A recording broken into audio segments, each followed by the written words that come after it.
Eu queria saber sua opinião, como é que você está enxergando esse mercado de crédito, esse segmento do crédito. Você citou aí que as varejistas foram afetadas, ou pelo menos sinalizaram, né, um golpe ali inicialmente. A partir de agora, como é que você está analisando tudo isso? Lembrando que a gente tem uma discussão ainda forte em relação ao atual nível da taxa de juros. Essa discussão ainda deve se estender pelo menos por uma ou duas reuniões, algo que pesa muito, né, no setor de crédito. Como é que você está vendo esse cenário todo? Certamente é um cenário que requer muita atenção. E, desculpa, já emendando, né, já fazendo até o paralelo com esses fundos, né, que a gente está em discussão agora, claro. Vamos lá. O cenário requer muita atenção. Por quê? A torneira do crédito, ela secou. Né? Quem tem crédito para conceder está muito mais restritivo. E você tem muitas operações que funcionam ali no melhor estilo bicicletinha. Elas precisam do crédito, não pode parar de pedalar. Né?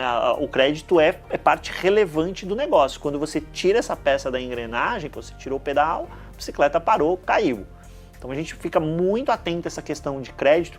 As varejistas, por exemplo, são intensivas em crédito, então é ponto de atenção. Né? Nestes negócios que envolvem loteamento, multipropriedade, em que você lá na ponta tem uma pulverização muito grande porque você está vendendo para pessoa física, mas no final do dia essa pessoa física precisa do que para comprar? Crédito. O crédito está caro. Né? Aí a gente volta no cenário macroeconômico, a gente já viu o último dado de desemprego ali apontando já uma inflexão de curva, então aquele cenário benigno de taxa de desemprego ele já começa a inverter. Isso tira o ímpeto das pessoas de fazer os mais diversos tipos de consumo, inclusive de pensar em comprar um lote ou pensar em investir numa multipropriedade, e aí essa ponta começa a sofrer ainda mais. Então já tem restrição de crédito, o cliente dele está indo embora do stand, requer atenção. Aí quando a gente abre as carteiras, vem mais um ponto de análise que a gente até linka com o que a gente acabou de falar dos pontos de análise. O que eu tenho de concentração em cima dos devedores? Porque como é que eu minimizo isso daí? Quanto mais eu pulverizar, diversificar esses devedores dentro da minha carteira de FIIs, bem, se um ou outro der algum enrosco, aí eu começo a fazer conta. Este CRI representa 1% da carteira, daquele FII. Esse FII representa 10% da minha carteira. Então, no meu investimento, ele representa 0,1%.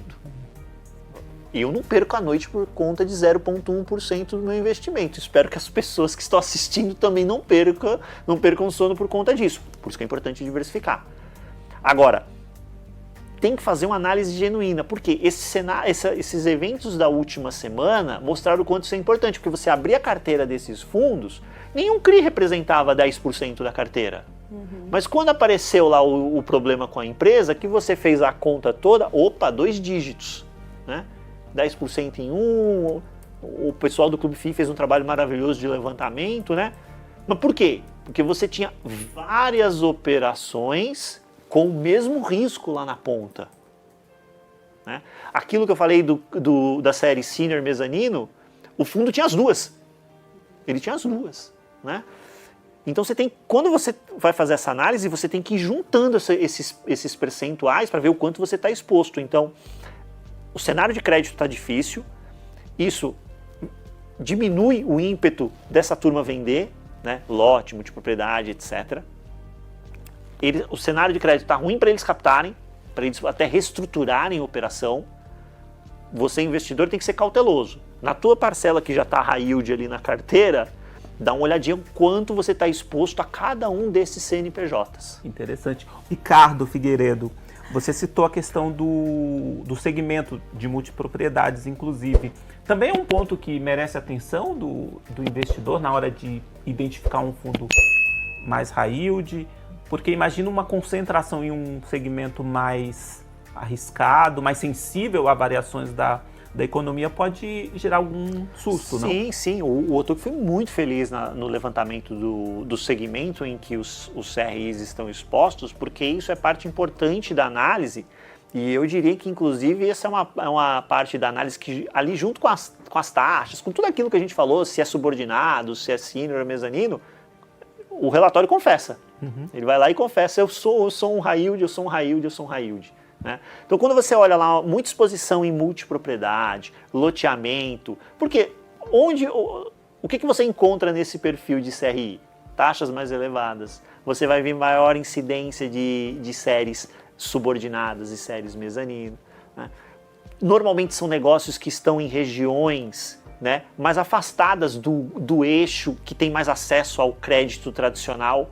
Então essa turma acaba também tomando esse tipo de crédito que é mais caro do que você ir lá no crédito tradicional. E essa parte de multipropriedade, no final do dia ela está super diversificada lá, porque é um monte de CPF comprando, mas você precisa que esses CPFs paguem para você poder receber. Se você tem muita inadimplência ali na ponta, tem alguns relatórios bem interessantes que mostram esse tipo de dado.